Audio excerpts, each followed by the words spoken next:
नमस्कार, विबोध एकेडमी में आपका स्वागत है। हमारा रीतिकाल चला हुआ है। हिंदी साहित्य के अंतर्गत हम तीसरा कालखंड रीतिकाल का अध्ययन कर रहे हैं। 5 व्याख्यान आपके सामने आ चुके हैं। आज अगला व्याख्यान करेंगे भाई। आज हम करेंगे रीतिकाल के कवियों का अध्ययन चल रहा है, रीतिबद्ध कवियों का। उसमें है भाई, हम केशवदास कर चुके हैं, भूषण कर चुके हैं, चिंतामणि, देव, मतीराम, ये कर चुके हैं भाई हम। अब आगे देखते हैं। ये जो जितने हमने किए हैं सब रीतिबद्ध थे भाई। अगला कवि हम करते हैं भाई, रीतिबद्ध ही है ये भी, जसवंत सिंह।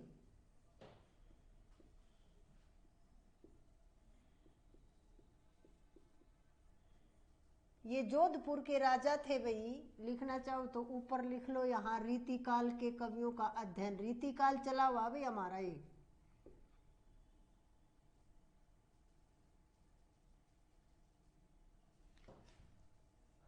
अब जसवंत सिंह के बारे में क्या है कि भाई 1626 से 78 के बीच में थे। ये जोधपुर के राजा थे। ये 1626 से 1688 के बीच रहा है भी समय इनका।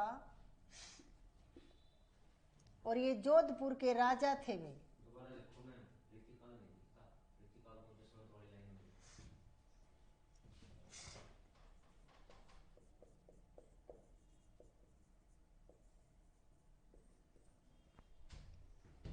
ये अब भी दिखाई नहीं दे रहा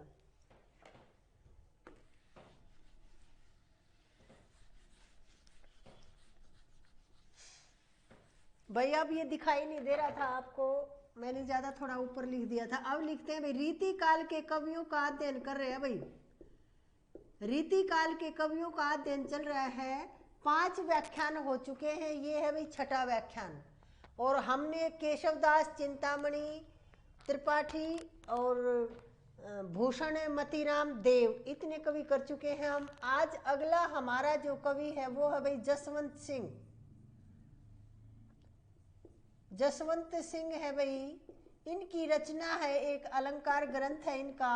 भाषा भूषण सबसे ज्यादा पूछा जाता है भाई सभी प्रतियोगिता परीक्षाओं में।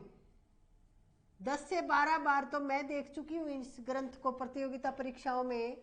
तो लिखना जरूरी हो जाता है भाई। ये जोधपुर के राजा थे और 1626 से 1678 के बीच इनका समय था भाई।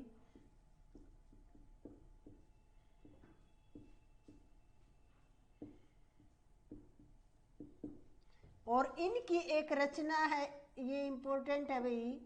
और ये है भाई भाषा भूषण, अलंकार ग्रंथ है ये। और ये एक ही रचना इन्होंने लिखी है। लिखी तो और भी है, हमारी हिंदी की ये एक ही है भाई। और ये बहुत परीक्षाओं में पूछी गई है। अगला कवि लिखो भाई, सेनापति।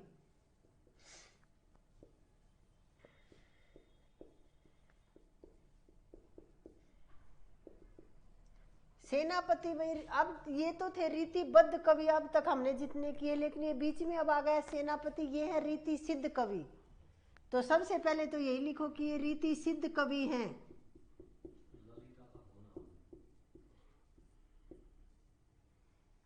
रीति सिद्ध है भाई ये जसवंत सिंह, रीति सिद्ध है। अब रीति सिद्ध में हमने किस किस को पढ़ा था?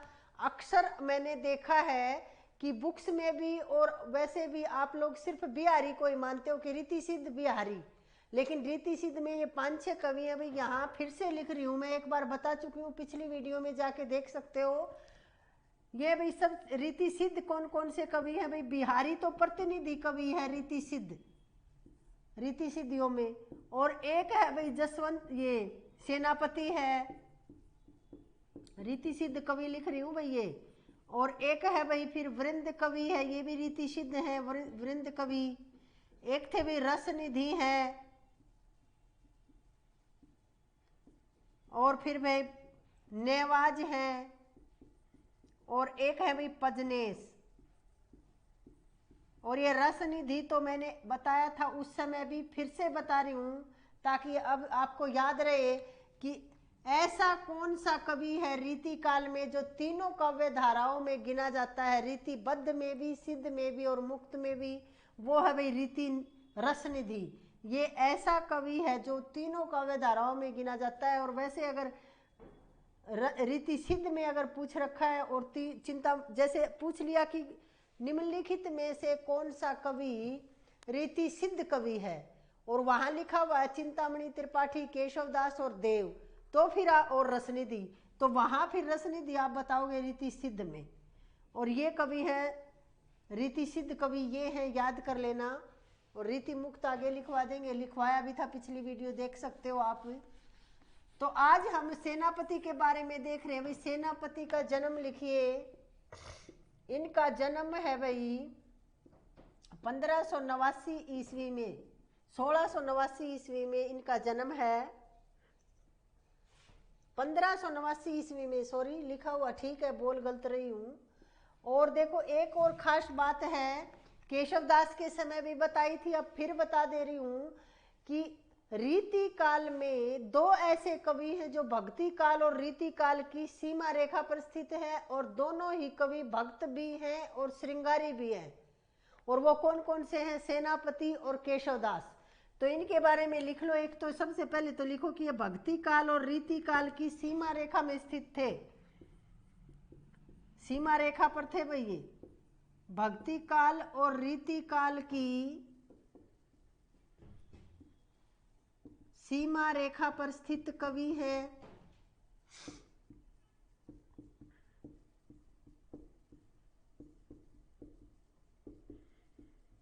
और दूसरी विशेषता क्या है कि ये भक्त भी हैं और श्रृंगारी भी हैं। भक्त और श्रृंगारी दोनों हैं भाई ये, यानी कि जो इनकी कवित्त रचना है, जो कवित्त रत्नाकर, वो उसमें राम भक्ति के छंद मिलते हैं भाई, राम से संबंधित कुछ। और एक काव्य कल्प द्रुम है इनकी रचना, वो प्रकृति चित्रण की है, आपको पता है।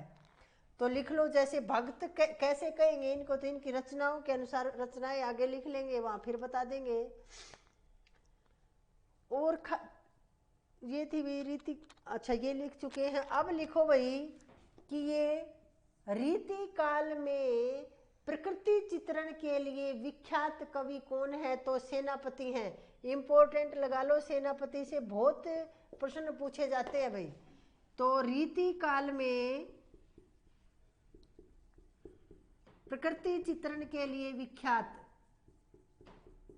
औरों ने तो श्रृंगारिक रचनाएं किए हैं भाई, प्रकृति चित्रण नहीं किया है, कम किया है। तो रीति काल में प्रकृति चित्रण के लिए विख्यात है भाई सेनापति। और इसीलिए सेनापति को रीति काल का वर्ड्सवर्थ कहा जाता है। जैसे छायावाद का वर्ड्सवर्थ किसको? सुमित्रानंदन पंत को कहा जाता है, उसी प्रकार रीति काल का वर्ड्सवर्थ कहा जाता है सेनापति को। रीति काल के वर्ड्सवर्थ है भाई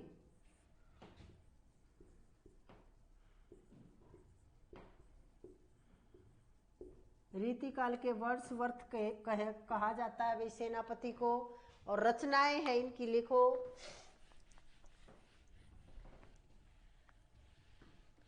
रचनाएं भी पूछी जाती हैं।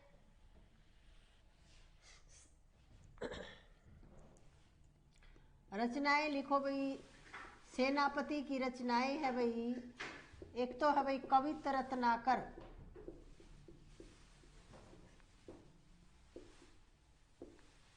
इसमें तो क्या है भाई, ये 1649 ईस्वी में लिखी गई थी। और इसमें क्या है भाई, राम भक्ति या राम से संबंधित छंद मिलते हैं भाई, राम भक्ति है, तो इसी के आधार पर तो इनको क्या कहा गया है? भक्त कवि। और दूसरी है इनकी काव्य कल्प द्रुम।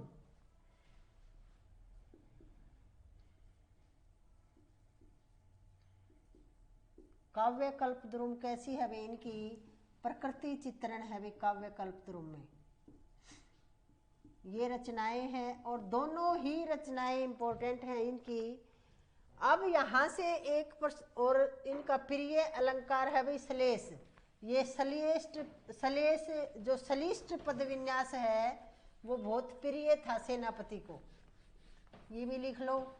तो सलिष्ट पद विन्यास प्रिय था, तो अलंकार कौन सा हो गया?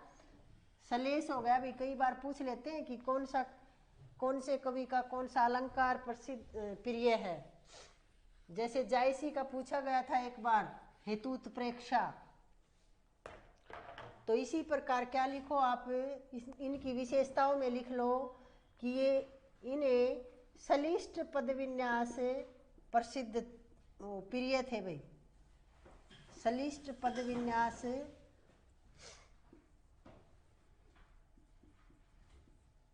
प्रिय थे भाई। सलिष्ट पद विन्यास प्रिय थे, यानी कि इनका प्रिय अलंकार लिख लो। फिर प्रिय अलंकार क्या था इनका? सलेश। और सलेश यदि विकल्प में नहीं है तो आप फिर यमक भी लगा सकते हो। ये तो इनका प्रिय अलंकार था, पहले नंबर पे तो इसको रखो, लेकिन अगर ये नहीं है तो फिर आप यमक भी लगा सकते हो। अगर ये विकल्प में ही नहीं है तो कुछ तो लगाना पड़ेगा ना, वहां फिर आप ये यमक लगा सकते हो भाई।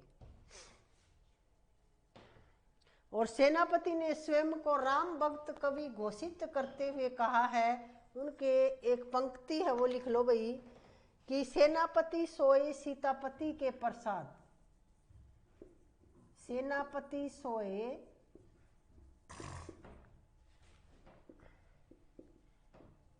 सीतापति के प्रसाद,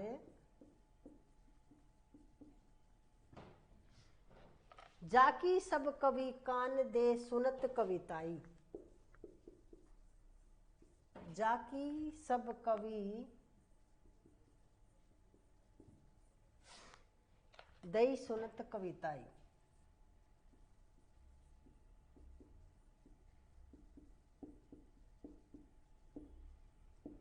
ये इन्होंने अपने आप को राम भक्त कवि घोषित करते हुए या डंके की चोट पर कहा है कि मैं राम भक्त कवि हूँ। रीति काल में सेनापति ने स्वयं घोषित किया है कि मैं राम भक्त कवि हूँ। और फिर भाई आगे देखो, एक इनकी ओर लिख लो कि सेवक सीतापति को, ये इसी यहां से भी कई बार पूछ लिया जाता है।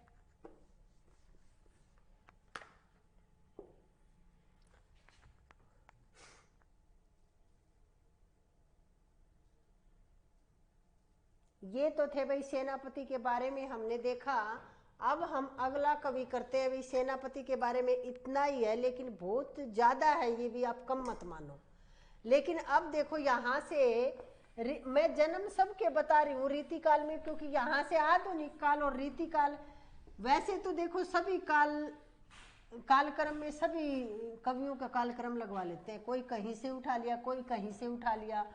तो आपको सबके जन्म का पता होना चाहिए, मृत्यु का कोई जरूरी नहीं है।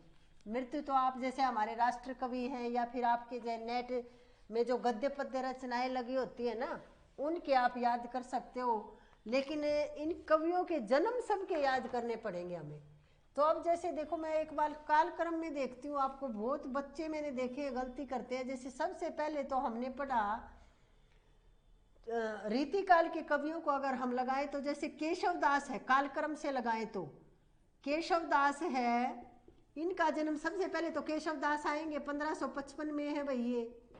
फिर इसके बाद सेनापति आएंगे भाई, क्योंकि सेनापति है 1555 के बाद सेनापति है भाई। फिर 1589 में है भाई ये। और फिर है भाई कौन है? फिर है भाई बिहारी, क्योंकि बिहारी का फिर 1595 है। और फिर बिहारी के बाद चिंतामणि है, क्योंकि भाई चिंतामणि का है भाई 1600। फिर तो आप ये याद रखना भाई, चिंतामणि का 1600, अगर वैसे भी 1600 है और रामचंद्र शुक्ल ने तो 1609 माना है, तो ये फिर ये कालक्रम की दृष्टि से आप याद रखना। सेनापति को भूल जाते हो आप, सीधा क्या केशवदास, बिहारी, चिंतामणि आखिर में लगा देते हो कहीं सेनापति को, और फिर गलत हो जाता है। क्योंकि कालक्रम के कई हर परीक्षा में जो नेट जेआरएफ में तो आते ही हैं, अब तो कॉलेज सहायक प्रोफेसर की हो या कोई भी भर्ती हो, उसमें आपको देखने के मिलते हैं कालक्रम के, रचनाओं के भी और कवियों का भी कालक्रम लगवाया जाता है। तो अब अगला कवि करते हैं भाई हम, ये रीति सिद्ध आ गया था बीच में एक कवि, अब हम करेंगे भाई रीतिबद्ध है फिर से ग्वाल कवि। अब ग्वाल कवि के बारे में एक बार जन्म के बारे में पूछा गया था भाई। ग्वाल कवि है भाई, सबसे पहले तो इनका जन्म पूछा गया था कहाँ हुआ था, तो वृंदावन में हुआ भाई इनका जन्म। तो इनका जन्म जो है वो 1791 ईस्वी में वृंदावन में हुआ था भाई, ये याद रखना है आपको। और मुश्किल भी नहीं है वृंदावन और ग्वाल, क्योंकि आप श्री कृष्ण से जोड़ के देखते हैं तो वृंदावन और श्री ग्वाल ग्वाले, तो आप आराम से याद रख सकते हो कि ग्वाल का जन्म 1791 में हुआ था भाई, कहाँ, वृंदावन में। और सबसे खास बात क्या है, इनका वास्तविक नाम, ग्वाल इनका वास्तविक नाम नहीं है भाई, इनका वास्तविक नाम है रसिकानंद। वास्तविक नाम भी याद रखने चाहिए क्योंकि ये पूछ लेते हैं। वास्तविक नाम है भाई इनका रसिकानंद, और इसी नाम से एक रचना भी लिखी है इन्होंने, रसिकानंद। वास्तविक नाम है इनका रसिकानंद। और ग्वाल कवि जो है वो रीति काल के, अब 2-3 बात ध्यान से सुनना, यहाँ कंफ्यूजन वाली बातें हैं, डाउट वाली। रीति काल के अंतिम कवि पूछा जाए तो ग्वाल कवि, रीति काल के अंतिम आचार्य कवि पूछा जाए तो ग्वाल कवि, रीति काल के अंतिम शास्त्र कवि पूछा जाए तो भी ग्वाल कवि, एक ही बात है। लेकिन अगर पूछा जाए रीति काल के अंतिम प्रसिद्ध आचार्य, तो फिर हम या तो पद्माकर को लगाते हैं या भिखारी दास को। ये छोटे छोटे जो प्रश्न बनेंगे कंफ्यूजन वाले हैं, वो आखिरी क्लास में लिखवाए जाएंगे आपके यहाँ। और थोड़े थोड़े डाउट साथ साथ में बताती जा रही हूँ, तो दिमाग में रखना आप। तो लिखो भाई, ये रीति काल के अंतिम कवि हैं, ये रीति काल के अंतिम कवि हैं।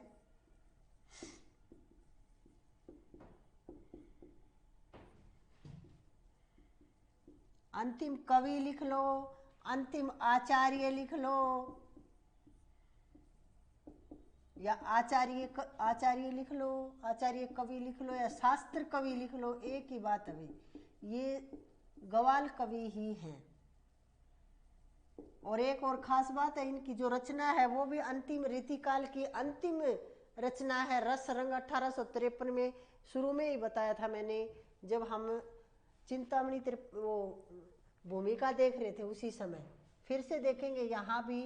अब क्या है भाई, आगे क्या है कि ये नाभा नरेश जसवंत सिंह के आश्रय में थे और रणजीत सिंह के दरबार से भी जुड़े थे कुछ समय के लिए।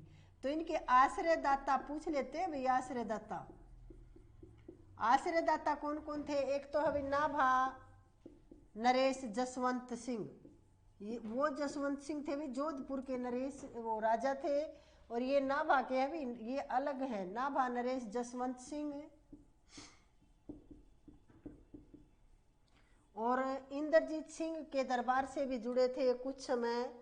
और क्या है ये कुछ समय क्या थे, एक और है इनके आश्रयदाता, लिख लो इंद्रजीत सिंह, इनके दरबार से भी ये कुछ टाइम जुड़े थे। और क्या है भाई रचनाएं देखो अब इनकी,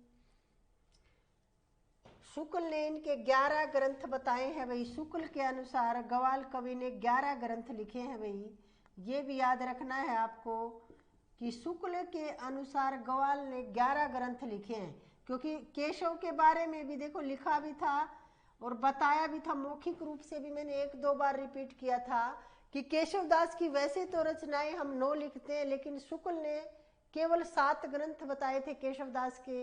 इसी तरह से भी ग्वाल के 11 ग्रंथ बताए हुए शुक्ल ने। अब इनकी रचनाएं लिखते हैं अभी। सबसे पहले तो रसिकानंद ही लिखो, फिर है यमुना लहरी है, रसिकानंद है भाई पहली रचना इनकी। दूसरी है भाई यमुना लहरी, और यमुना लहरी पूछी गई है भाई 1-2 बार, और यही इन्हीं से मिलती जुलती है एक जमुना लहरी, वो पद्माकर ने लिखी है, यही याद रखना, या कहीं भी नोट ऐसे लगा के आप लिख लो, तो आप जब भी पढ़ोगे तो याद रहेगी आपको। जमुना लहरी ये लिखी है भाई पद्माकर ने। यमुना लहरी आ जाए तो ग्वाल कवि, और जमुना लहरी आए तो कौन है? पद्माकर हैं। और इसी और लिखी है भाई इन्होंने, जैसे कवि हृदय विनोद है, हमीर हट है,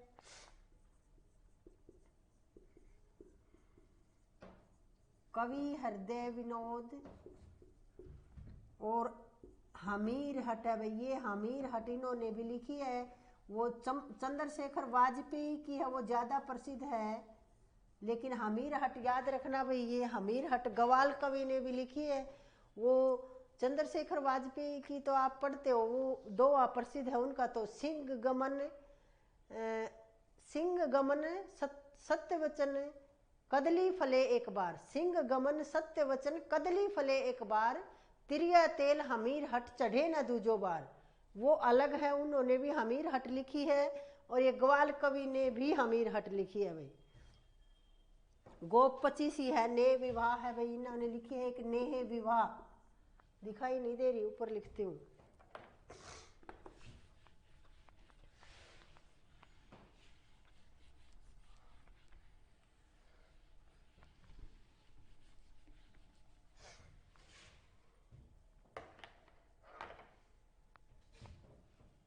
एक है भाई इनकी रचना है एक नेह विवाह,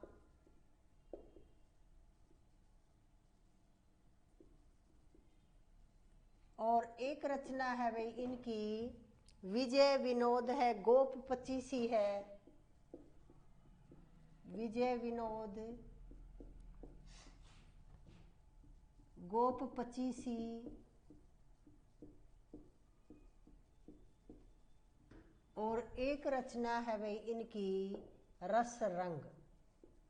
और ये सबसे ज्यादा इंपॉर्टेंट है भाई ये रचना, क्योंकि ये रीति काल की अंतिम रचना मानी जाती है। ग्वाल कवि के द्वारा रचित रस रंग जो रचना है वो रीति काल की अंतिम रचना है भाई। ये 1853 ईस्वी में लिखी गई थी, और रीति काल की अंतिम रचना है भाई ये।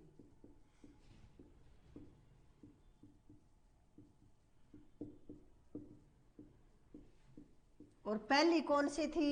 ये तो मैंने बताया था, चिंतामणि त्रिपाठी की थी रस विलास, जो 1633 ईस्वी में लिखी गई थी। वो कौन सी थी भाई? रीतिकाल की प्रथम रचना। और वैसे तो डॉक्टर नगेंद्र ने रीतिकाल की प्रथम रचना माना है किसको? हित तरंगिणी को। कृपाराम की हित तरंगिणी थी जो 1541 ईस्वी में लिखी गई थी, वो थी भाई रीतिकाल की प्रथम रचना डॉक्टर नगेंद्र के अनुसार। लेकिन सीधा सीधा पूछा जाता है कि रीतिकाल की प्रथम रचना, तो फिर आप रस विलास लगाएंगे चिंतामणि त्रिपाठी की 1633 ईस्वी। और अगर अंतिम पूछा जाए तो रस रंग ग्वाल कवि की है भाई 1853 ईस्वी में। अब हम अगला कवि देखते हैं भाई रसलीन। ये छोटे छोटे हैं, अब ऐसी कोई बात नहीं है, जल्दी हो जाएगा। रीतिबद्ध तो अब खत्म होने वाले हैं, बस फिर रीति सिद्ध पे चलेंगे। रसलीन का जन्म है भाई 1696 ईस्वी में, जन्म है भाई 1696 ईस्वी। और क्या है भाई? वास्तविक नाम है इनका सैयद गुलाम नबी, सैयद गुलाम नबी है भाई इनका वास्तविक नाम है ये। और इनकी रचना प्रसिद्ध है भाई बहुत, अंग दर्पण और रस प्रबोध। अंग दर्पण है भाई एक रचना इनकी, और एक है भाई रस प्रबोध।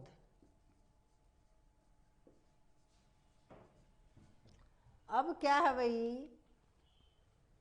अलंकार दर्पण है एक इनकी रचना है भाई, अलंकार दर्पण।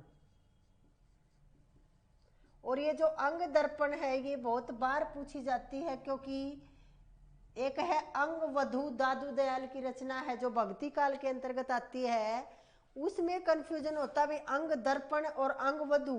आप ये है भाई अंग वधु, इसमें दादू दयाल विवेच्य है भाई अंग वधू में, और ये अंग दर्पण में, अंग दर्पण ये रचना है रसलीन की है भाई। एक रसलीन का दोहा भी प्रसिद्ध है भाई, कई बार पूछा गया है परीक्षाओं में, वो भी लिख लो कि अमिये हलाहल रस भरे, देखो यहां लिख रही हूं, अमिये हलाहल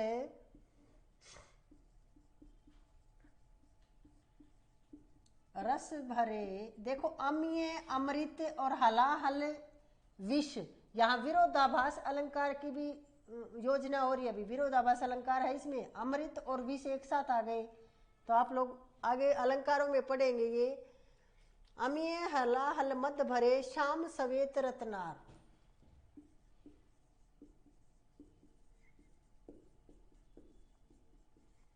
ये वाला पूछा जाता है भाई, कई बार आप बिहारी का लगा देते हो, ये डाउट हो जाता है, लेकिन ये रसलीन का है भाई। अब हम अगला कवि करते हैं भाई, जल्दी जल्दी करेंगे भाई, बड़ी बड़ी क्लासें आ रही हैं, और अगर आपको कहीं कोई भी दिक्कत हो तो आप कमेंट्स कर सकते हो, बता सकते हो, या किस कोई विशेष टॉपिक जो आप करवाना चाहते हो आपको नहीं आता, डाउट है, तो आप बताना, जरूर आपकी मदद की जाएगी जितनी भी होगी वो, क्योंकि यहाँ नेट जेआरएफ का कंप्लीट सिलेबस मिलेगा आपको, ये नहीं है कि आपको और कहीं फिर जाना पड़ेगा।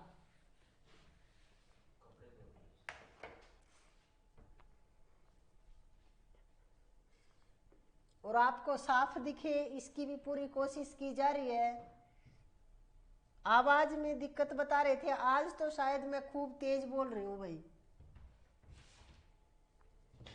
अगला कवि लिखो भाई कुलपति मिश्र,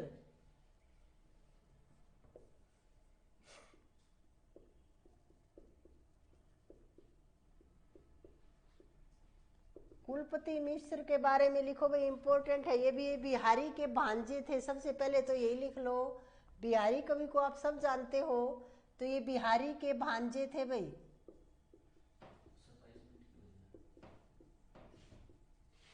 ये बिहारी के भांजे थे भाई। और क्या है इनकी रचना है भाई, रस रहस्य है। सबसे पहले लिखो कि कुलपति मिश्र हिंदी के पहले आचार्य हैं जिन्होंने काव्य हेतु और काव्य प्रयोजन पर विस्तार से चर्चा की है भाई। ये काव्य शास्त्र में भी पढ़ेंगे, और यहाँ भी लिखो काव्य हेतु और काव्य प्रयोजन, हिंदी में सबसे पहले, वैसे तो संस्कृत काव्य शास्त्र में तो हुआ है जिक्र इनका, लेकिन हमारे हिंदी में सबसे पहले कुलपति मिश्र ने किया है, तो लिखो भाई हिंदी के पहले आचार्य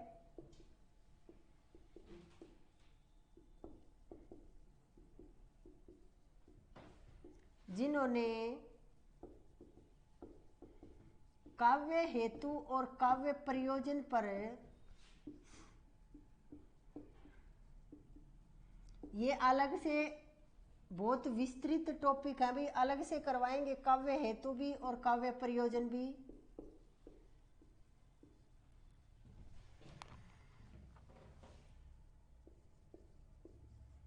विस्तार से चर्चा की है भाई।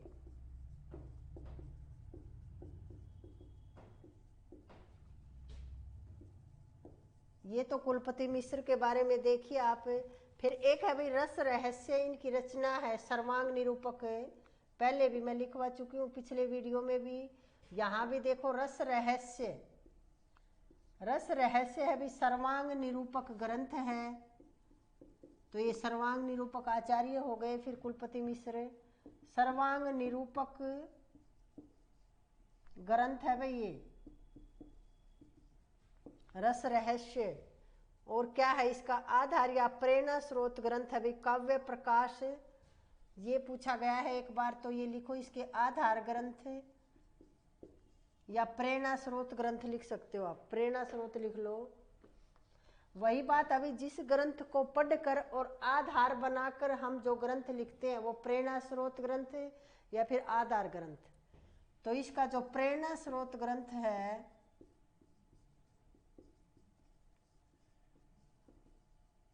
एक तो है भाई ये काव्य प्रकाश है मम्मट का, और साहित्य दर्पण है विश्वनाथ का। काव्य प्रकाश है भाई मम्मट का है भाई, और साहित्य दर्पण है भाई आचार्य विश्वनाथ का, और एक है भाई ये केशवदास की रसिक प्रिया।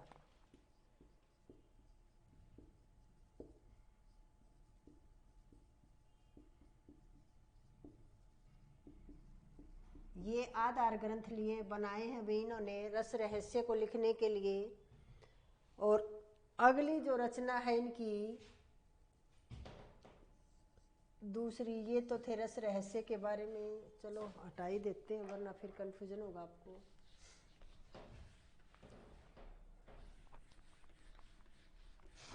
साथ साथ लिखते चला करो भाई, फिर मेरे ध्यान नहीं रहता और मैं फिर साफ कर देती हूँ। और ये आप तो वीडियो वाले तो रोक के भी देख सकते हो, कोई ऐसी दिक्कत नहीं आएगी आप लोगों को। तो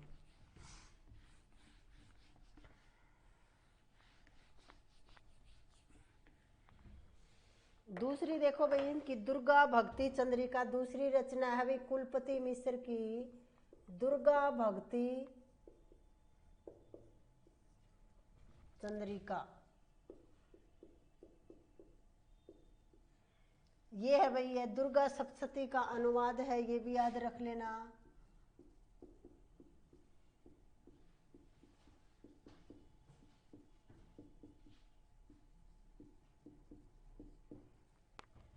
और एक है भाई संग्राम सार है कुलपति मिश्र की रचना। और एक है भाई मुक्ति तरंगिणी, ये महाभारत के द्रोण पर्व का अनुवाद है भाई, महाभारत के द्रोण पर्व का अनुवाद है भाई। और एक है भाई अंतिम इनकी रचना पढ़ेंगे हम, मुक्ति तरंगिणी। ये पढ़ा भाई हमने कुलपति मिश्र के बारे में, इनका रस रहस्य ग्रंथ है और काव्य हेतु और काव्य प्रयोजन पर सबसे पहले चर्चा की है। ये बहुत बहुत इंपॉर्टेंट है। अगला कवि देखते हैं भैया अब हम पद्माकर के बारे में। पद्माकर बड़ा कवि है,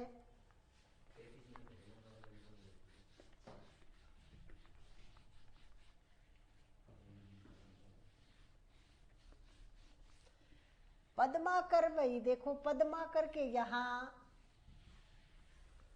भक्ति की, श्रृंगार की और वीर की, वीर रस की त्रिवेणी वही है भाई। त्रिवेणी दोनों के यहाँ मैंने बताई है रीति काल में। बिहारी के यहाँ तो है भाई भक्ति, नीति और श्रृंगार की त्रिवेणी, और पद्माकर के यहाँ है भक्ति, श्रृंगार और वीर रस की त्रिवेणी। पद्माकर के बारे में देखते हुए, जन्म है 1753 ईस्वी में पद्माकर।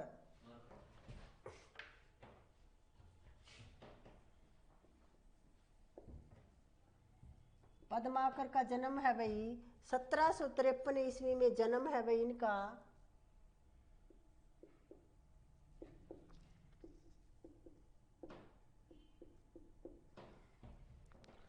शुक्ल के अनुसार इनका जन्म बांदा में यूपी में हुआ है, और डॉक्टर बच्चन सिंह और नगेंद्र के अनुसार इनका जन्म सागर एमपी में हुआ है। ये थोड़ा सा विवाद है, दिखाई नहीं दे रहा।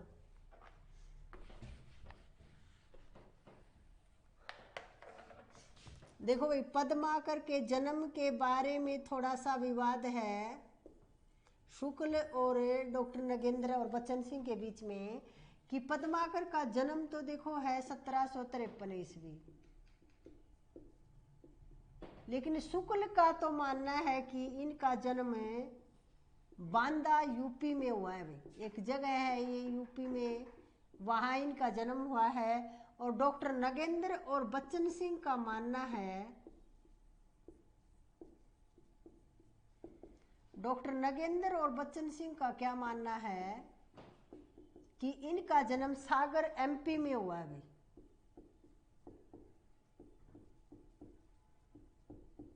मध्य प्रदेश में हुआ है, सागर में। ये विवाद है थोड़ा सा। और त्रिवेणी के बारे में भी लिख लो यहाँ, कि पद्माकर के यहाँ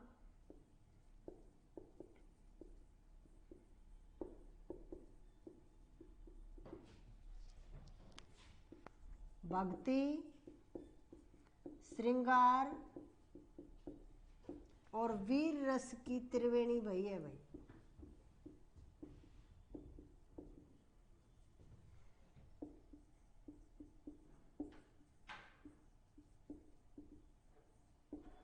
और बिहारी के यहाँ लिखना चाहो तो यही लिख लो, भक्ति, श्रृंगार और नीति की त्रिवेणी भई है भाई।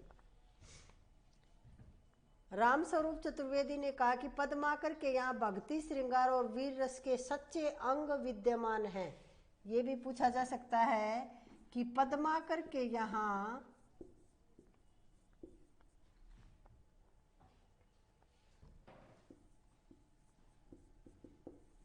भक्ति, श्रृंगार और वीर रस के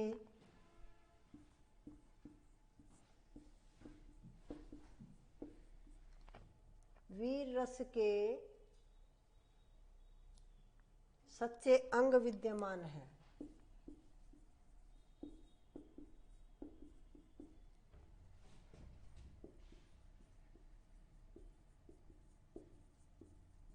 और ये किसने कहा है? ये कहा भी रामस्वरूप चतुर्वेदी ने।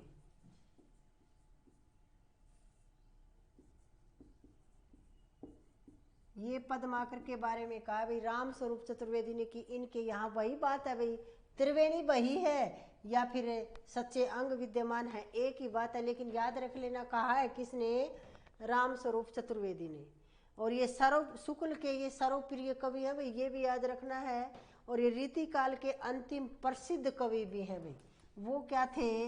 रीतिकाल के अंतिम कवि थे, गवाल कवि। लेकिन ये क्या है? रीतिकाल के अंतिम प्रसिद्ध लग गए इनके आगे। तो ये रीतिकाल के अंतिम प्रसिद्ध कवि हैं भाई, अंतिम प्रसिद्ध कवि हैं। और शुक्ल के भी सर्वप्रिय कवि हैं भाई।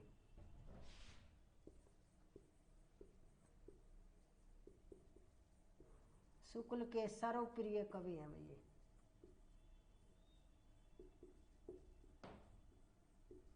अब इनकी रचनाएं देखते हैं भाई पद्माकर की।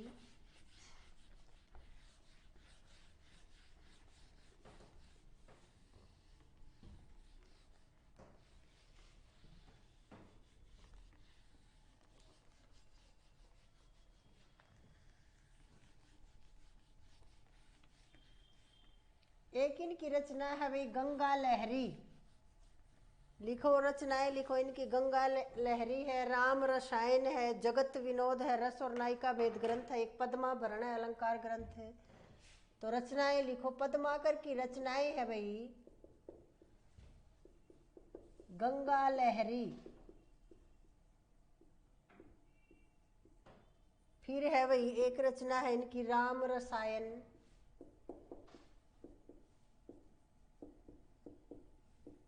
एक है भाई जगत विनोद। ऐसे भी लिखी मिल जाती है, ये जगत विनोद और जगती विनोद भी लिख जाती है। ये रस और नायिका भेद की रचना है भी, लिखो। और इनकी प्रसिद्धि का आधार ग्रंथ भी जगत विनोद है भाई। ये रस और नायिका भेद की रचना है या ग्रंथ है।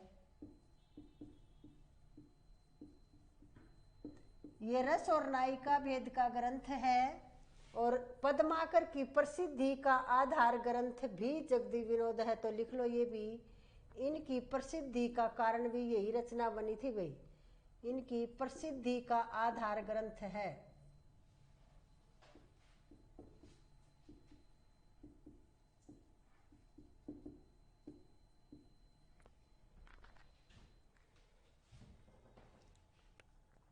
और भाई हितो पद्माभरण है इनका एक, ये भी इंपॉर्टेंट रचना है भाई। पद्माभरण अलंकार ग्रंथ है ये।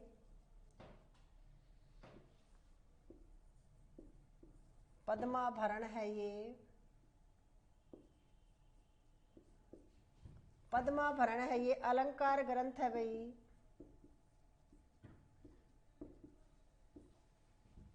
फिर है इनकी है भाई एक हितोपदेश है, कली 25 है, हितोपदेश कली 25। और एक है भाई इनकी जमुना लहरी, वहां लिखी थी हमने एक हिम्मत बहादुर विरुदावली है, हिम्मत बहादुर विरुदावली।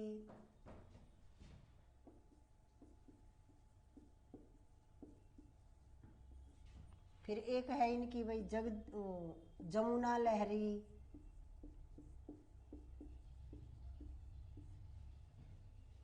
फिर है भाई राजनीति है, लीला हीरा पीला है, ये है भाई लीला हारी लीला, ईश्वर 25 है। अब आगे लिखो भाई शुक्ल ने कुछ कहा है इनके बारे में, ये तो थी इनकी रचनाएं। अब शुक्ल ने त्योहारों का बहुत सुंदर चित्रण किया है भाई पद्माकर ने। अब इनकी कुछ विशेषताएं हैं वो लिखेंगे, ये तो क्या थी इनकी रचनाएं। अब इनकी विशेषताओं के बारे में लिखेंगे भाई।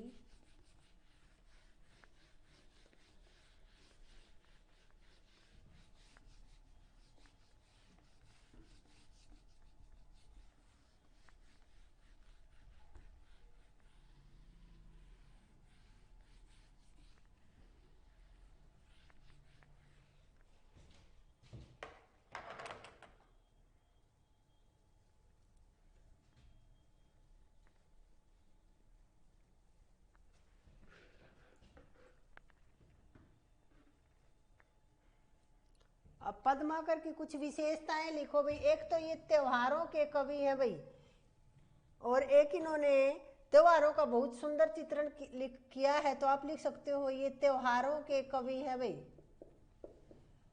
त्योहारों के कवि हैं।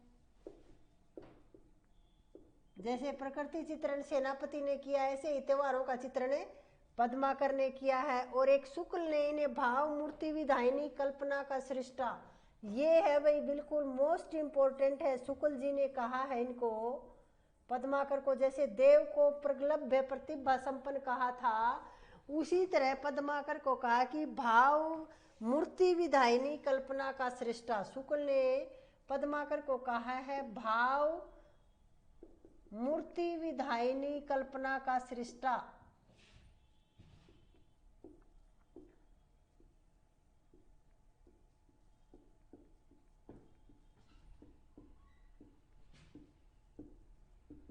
ये शुक्ल ने कहा है भाई पद्माकर के बारे में, और ऐसे के ऐसे उठा के दे दिया जाता है और आपसे पूछा जाता है कि किसने कहा या किसके बारे में कहा।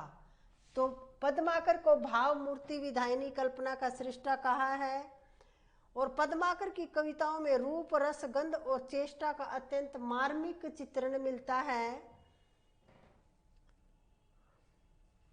ये भाई हमने जैसे इनकी ख्याति का आधार ग्रंथ लिख लिया है, श्रृंगारी भाव व्यंजन है इनमें। और पद्माकर के यहाँ विहारी की वाग विद्यता, देव का मोजीपन और मतीराम का, ये लिखो भाई, ये इंपॉर्टेंट है भाई कि पद्माकर के यहाँ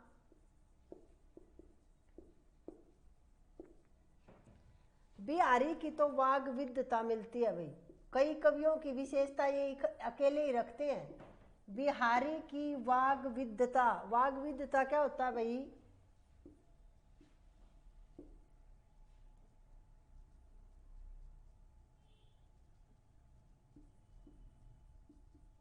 बोलने की चतुराई होती है भाई। बिहारी की वाग विद्यता, देव का मोजीपन,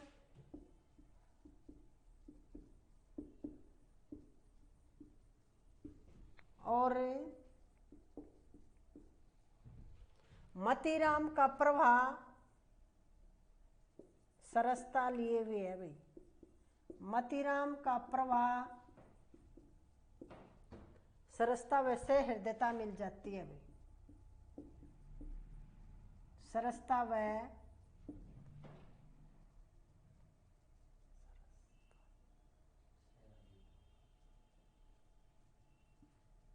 प्रवाह सरसता व सहृदयता मिल जाती है भाई।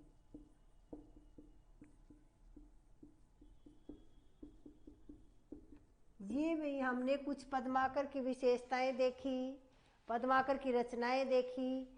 अब रीतिबद्ध तो भिखारी दास बच गए, अभी तो खैर बचे हैं एक दो प्रसिद्ध आचार्य, और बाद में हम रीति सिद्ध और फिर रीति मुक्त में घनानंद ज़्यादा इम्पोर्टेंट भी है और लंबा भी है। तो 2-3 व्याख्यान के बाद हमारा रीति काल पूरा हो जाएगा और काव्य शास्त्र चला हुआ है। रस सिद्धांत यदि आप लोगों ने नहीं देखा है तो देख लेना, डाल दिया है उसका वीडियो भी। और फिर हम आगे काव्य शास्त्र के भी कुछ टॉपिक, और कल शायद हम ध्वनि सिद्धांत के बारे में करवाएंगे। तो आज के लिए बस इतना ही। नमस्कार।